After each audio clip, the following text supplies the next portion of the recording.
Okay. First things first. I think everyone is ignoring all the other reasons in why this situation has taken place, and then just saying, you know what, they're Okay, just weak, and that's why. so what are those other reasons? And that's what you're here to do. Represent your Okay. club. You're not really giving us anything. One, people are going to immediately say it's an excuse that you have injuries and you can't deal with it. Number two, when I call out the manager and I'm saying he should be making different changes to then get this team more equipped, he didn't make any changes. He continuously kept to play the same team, even though it's sheer insanity to continue to play the same team when there's clearly we need to change. And he made that change going into the Newcastle and Chelsea game, and you've seen it had a little bit of impact. But then when things are going right, Mikel Arteta needs to be looked at and saying, you know what, I need to find ways to continue to keep this going well. And that's where I feel like we lost this based on two things. One, injuries hit us in key areas, and we weren't able to adjust and make the adjustments needed. And people are now equating the fact that we weren't able to make adjustments with the team has a weak underbelly and the team is soft. If we were soft, we wouldn't even be in here in the first place. If we were, let me finish. If we were soft after Man City beat us at home, we would have capitulated and let them take it from there. But we continued to fight. And that's but the thing is, you did. But the problem is, right, is you've dropped points against West Ham. You dropped points against Southampton in games where you were winning. Explain why. That's a mentality issue. It's not a mentality issue if your manager is making a blatant mistake in putting out the same team that just dropped points the week before. You have to make a change. This is where I get on to Arteta. But those players got you the 2-0 lead, though, Igal. Those players are the ones that got you the 2-0 lead. Arteta. This is why it's on Arteta. Okay. He needs to physically make changes. So it's a managerial mentality issue. I agree. There might be an issue with Arteta because he's inexperienced, and at times his inexperience shows. When we're up against Liverpool and we're under the coach, he needed to make his changes sooner. When we had a poor performance against Liverpool going into the West Ham game, you need to identify the issue and not have the same issues happen the next game. For the first 10 minutes, we're up and then we drop off. You can say it's the players, but guess what? If it's consistently happening, and you can see that the manager is not making the changes, it's on the manager. And that's where I hear the manager. Everyone's always putting it on the players. But it's not on the players. This is the manager, but Igal, this is the manager who's actually tactically gone and evolved this team. He's actually brought these players in that have enabled you to challenge. He's also gone and created the system for you guys to be able to play that way. And that system that he implemented throughout the whole week on the Saturday for you guys to play against West Ham, against Liverpool, against Southampton as well. You guys had the lead in these games, and the problem, and so you have to go and look at the mentality. If you guys had won every single, even with this slip, if you had won every single game up to the end of the season and then missed out in a similar fashion to Liverpool, no one would be sitting there thinking, you know what, Arsenal, they're pussies, they're this. They wouldn't even be throwing that out there, regardless of what adjective you want to use. Ultimately, Arsenal did not go and show the mental fortitude to go and say, you know what, and you said this on Friday. You said it. You were like, we got to come out and win the rest of these games. We do. And that's going to set you up for the next season. Right now, what you've gone and proven is forget the players, forget the manager. It's the players. Because the manager's gone and put the trust in these players for them to be able to go and get you to the stage in the first place. I have to agree with Igal, though. I think it's on the manager to find solutions. I think it's not just the players, but the manager selects those players, and yes, they can let them down in situations. But when it comes down to it, Arteta's got the same way of playing week in, week out, never changes, no variance, nothing. It's the same thing. And towards the end of the season, it will get sussed out. And yes, the players should be doing better. I can't lie. There's no reason why you can't put a bit of effort against Brighton at home. Like there was a lack of intensity and the rest of it. But to be fair, that does come down. It does come down to Arteta in the end because he selects that team. But no, I hear you though, JJ, because it is. But was the same thing not said about Liverpool? Liverpool, they haven't got the strength in depth that City have got. They haven't got the players that they've got. And what did we do? We played the same team week in, week out. Yes, some players got injured, others didn't. But 9 times out of 10, it was that we can list off that team. That's about every single game.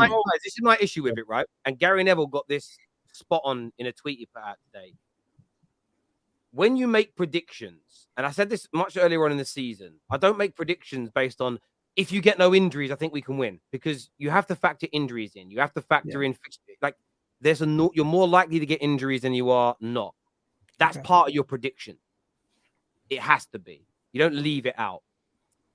Look, there have been some managerial mistakes. There have been some injuries that have impacted the team. But I believe when the push came to the shove, the manager picking the wrong team, I think, for the Southampton and West Ham game, he should have made changes. There should have been there should have been a reaction from him to say, guys, you threw away a 2-0 lead in a game that we were bossing. And by the way, if you carried on beating Liverpool the way you were that day, it would have gone down as one of the best away performances in Arsenal's history. It was outstanding. That was the day where everyone that had doubted you started tweeting, I was wrong about Arsenal. They're going to win this league. I remember looking at it on the TL and it fell apart. He should have had a knee-jerk reaction, but I think he didn't have the confidence to do it, and he stuck with the team, and it fell apart again. Equally, I do think the pressure came on top for the players, and that's where I can hold my hands up as a man and say, I got that part of the prediction wrong, and it's easy. The interesting thing about you blaming Arteta, though, and again, this isn't a dig, I'm playing devil's advocate, is when there are Arsenal fans out there that want him sacked because they just believe he'll do this again and again because they just don't think he's good enough, those Arsenal fans get attacked and get vilified and get dragged over the coals. But yet 2 seasons running, Arsenal fans like yourself, Igal, end up saying it's on the manager. Then why don't you at least respect the opinion of people that don't think he's a good enough manager? I understand some of them will use words that will trigger you. They don't use the right adjectives, or they're a little bit abrasive with it. But forget like what they're saying. Focus on why they're saying it. And if you think the manager's the problem, how much more pressure should this be putting on his job? If it isn't the players, and it isn't because they've got a weak mentality, it's because the manager wasn't good enough. Surely there must be a lot more pressure on him next year. There's always going to be pressure on Mikel Arteta, but there will definitely be more pressure on him to compete for the league next season, compete in the domestic cups and try to win a domestic cup, and in the Champions League at least get to later, get into the group stage, get out of the group stages, and at least get further in the knockout rounds. There's going to be massive pressure on Mikel Arteta. It's not going to be a thing where we can accept regression anymore. So based on his own standards, he's raised it to a level, and I got to give him credit. But the reason why I was saying what I was saying is because I feel like everyone's just saying, oh, it's the players' weak mentality. It's not. The reality is you can say it's weak mentality from the players because they've never been here before, but it's on the manager when when there's issues continuously happening for him to change it. And Terry, that's all I was saying. People, if you want to get Arteta out, you can say whatever you want. I'm not going to stop you. And I respect your opinion. I'm not saying you're going to stop him, but you're part of the group of people online. The reason being, there's illogical statements. Gal, you're part of the group of people online this year that have gone for people that have criticized Arteta. Like, how dare you criticize him? Now you're doing the same thing for what they've been doing all along. I don't understand. No, that's not true, Terry. I've been doing this all season. Whenever Mikel Arteta makes decisions that I feel like impact the team negatively, I point them out. And when he says stuff and he does stuff that impact the team positively, I point it out. What I don't agree with is illogical statements like sack the manager because we didn't win the league this season. Okay, that's not it. But why is it illogical? If somebody hang on. If somebody believes what you believe, it's the manager's fault, it's gone, and they don't believe that he's ever going to get any better than this, why is it illogical to want him sacked? Okay. If people don't believe that he's ever going to get better than this, he's proven them wrong once because they didn't think we were going to get top 4 with Mikel Arteta, and he's got us into a title race. So who's to say he doesn't get better, right? 1. Number 2, they're trying to basically predict the future. I get it that people are going to have their stances, Terry, and there's nothing I can do to change them. Same way people in your fan base want Ten Hag out. You think it's ridiculous, but I honestly do believe it's ridiculous to want Mikel Arteta out at this moment in time after putting a second in the league, challenging for the league. And as much as people want to say it's a failure of a season, get him sacked, they're upset. The reality is this is not a great season, but it's been a decent season. And from where we were last season, all you can say is, you know what, we've made massive improvements, and if we stay on this trajectory, next season will be even better. Well, that was going to be my next question. Thank you for answering that, Agal. I'm not even trying to catch you out. I just want some straight, direct answers. And I'm giving you straight, direct answers. Ask me anything now. You did on that one, Agal, 110%. In terms of the situation with Arsenal, because again, I've had a few people in the comments and stuff like Terry. By the way, just let everyone know, Prime isn't blocked from the Football Terrace. His account isn't blocked 110%. Latimus. No, not Latimus Prime. Like a United fan that comments 110%. He isn't blocked. I don't know why he's saying he's blocked. He's 100% not blocked. He did post a couple of weird posts yesterday, but he also then posts some posts from his second and third accounts. So I don't know how many accounts the guy's got, but it's all a bit strange. But he's not blocked. I spoke to my admins and I've asked them not make sure he isn't blocked. He isn't blocked. I've checked it. He's not blocked. I don't know where this has gone on from. Anyway. But there's a lot of talk like me, Jerry. Everything you said about them being scary, them being dangerous, them being back was wrong. I don't personally believe that is wrong. And Gary Neville, that everyone's saying is right, is echoing that this has been a very good season for Arsenal. He's not even calling it a bottle job. So if you want to hang on every word that Gary Neville uses, he's saying this isn't a bottle job. He's simply stating it was just one step too far for them. They need to get strong, but essentially they've become title contenders this year and become a scary outfit. My question for the panel is, will Arsenal be back again next year challenging? Will they get better in the summer? Or has the ceiling been met with this manager? I want to get your take as a panel. And just for the viewers that need this explaining to them, that's a question, not my opinion. But yeah, question for you guys. Go for it. I think they could get better, but the main issue is going to be the fact that this was the year to get City. This was supposed to be City's transitional year with, it's going to take ages for Haaland to adapt to the side and learn all this stuff. And it's only taken half a season or 2/3 of a season, whatever, for basically, I think everyone now agrees, for City to basically totally adapt to this new style of play. Pep's found a new system, which now works, doesn't even use fullbacks anymore. So I actually think the City are going to be better next year. So the issue for me is, I think this was the year you had to hit us, and they did for most of the season. Was it 93% of the season they were leading it? That now obviously hasn't happened. I don't really foresee City getting worse from this point. I think City will probably get more points next season. Do I see Arsenal, doing what Klopp's Liverpool did and actually properly pushing City to like the last day of the season? I don't know. They'd have to have an almost perfect transfer window, I think. And there's also, I don't know what Gal thinks, but there's a fear for me that if I was an Arsenal fan, some of these players, I think that most of Arsenal's players this season has been their best season ever, like in football. So my question is, have most of these players just found a new level, which they will be able to maintain and build upon? Or is this sort of like a flash in the pan situation for some of these players? And will they have they actually hit that bar? Are they actually going to improve? So that's the question. The transfers have to be borderline perfect. You've also got to hope the City somehow don't actually improve. But I think every sign points to City are just going to improve with Haaland in the side, fully adapted now. Does anyone think we're not going to improve? Because with the youngest team in the league, with the average age of their players and all of them only getting better as they get closer and closer to their peak, I would assume that Martinelli, Saka, but you have Ramsdale, you have our center halves, Ben White, majority of our spine plus the midfield with Odegaard are only going to get better. In addition to the fact that we're going to go out in the transfer window and of course strengthen. You'd assume that we would strengthen in key areas where we're weak right now and add more squad depth.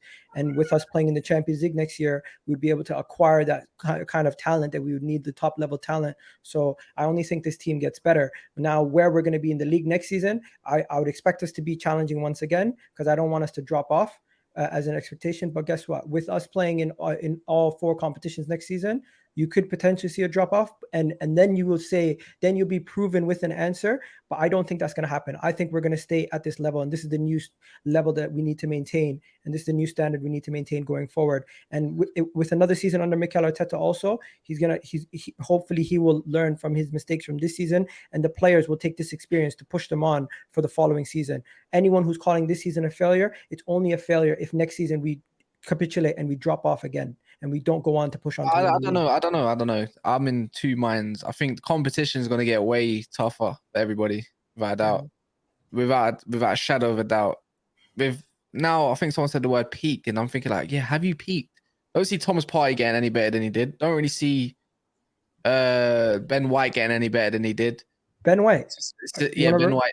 He's not going to get better than what he did this season. No chance. Ridiculous. He's not even Ben White. He's Ben Tand. Like orange bastard. But what's it called? Who else is there as well? I see Zinchenko quality. Yeah, I think your back two's quality. I think Saliba's only going to get better. Saka's only going to get better. Martinelli's only going to get better. I think you can only get better. But I think it's more not about the players. I think it's more. Xhaka definitely peaked. But what's it called? It's not about the players. It's about can your manager provide another system? I think he's got to learn from himself more than what the players have got to learn from what they're doing. You can't play with one way and that intensity that Arsenal do, go out in early competitions just to do the same thing next season. Do you get what I mean? So that's only...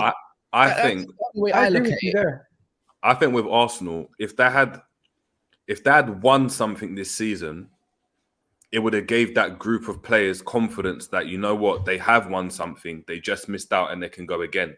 I go back to Liverpool winning the league. I don't think we win the league if we don't win the Champions League or get to the Champions League final and then win the Champions League. Because that before that, these players didn't win anything. So it doesn't matter. I mean, look, under Arsene Wenger, you came second in the Leicester season. Man United came second a couple seasons ago.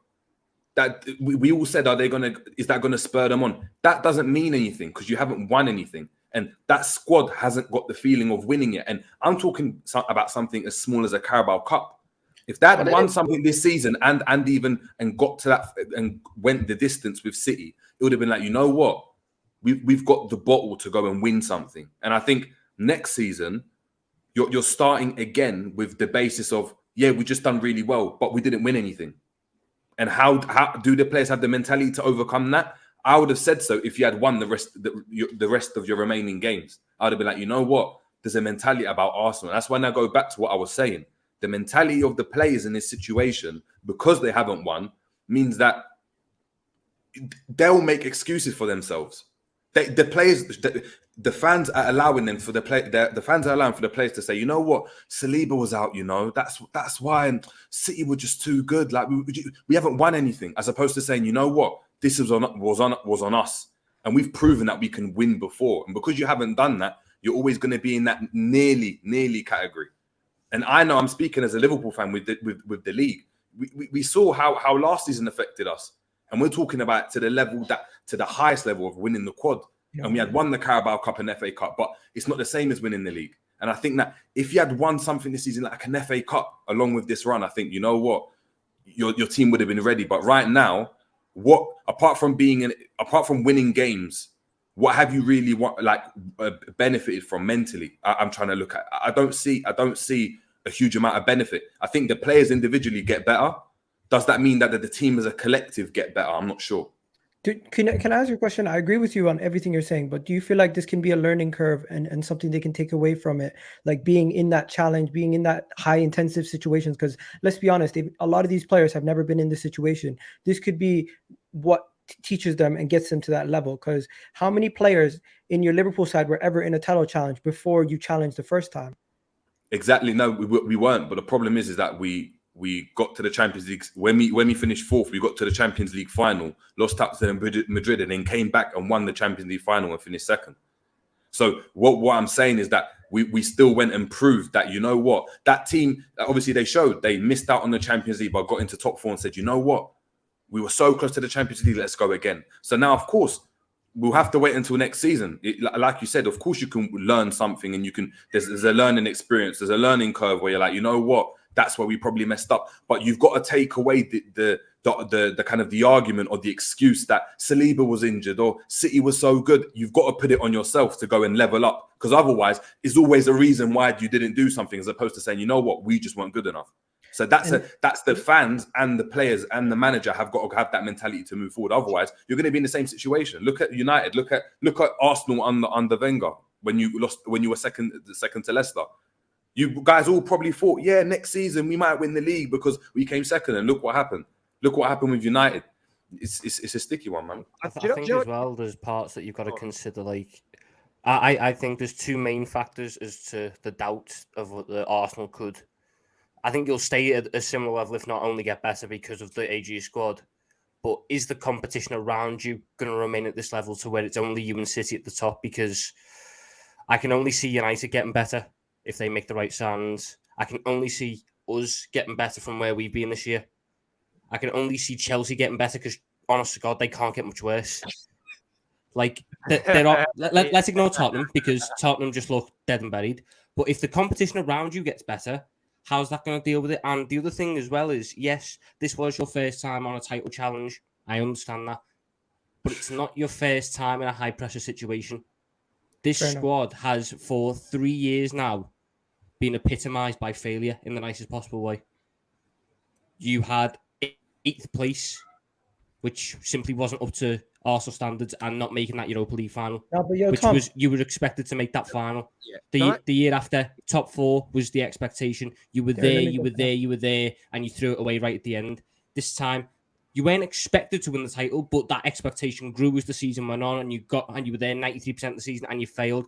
I just wonder how many more times this Arsenal squad can dust themselves off and get back on their bike and go again, or at what point are they just going to go, I can't do it anymore, I need something else, I'm done, I'm tapped out? No, but Tom, you just said this team has been failing for 3 years.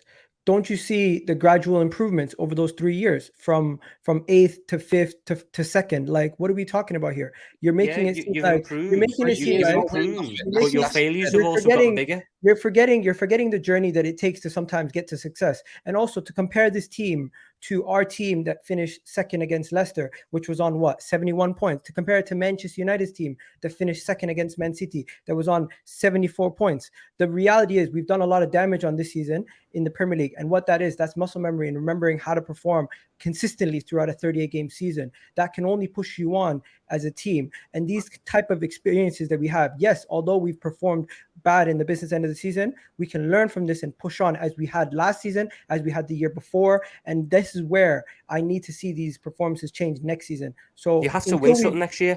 I agree.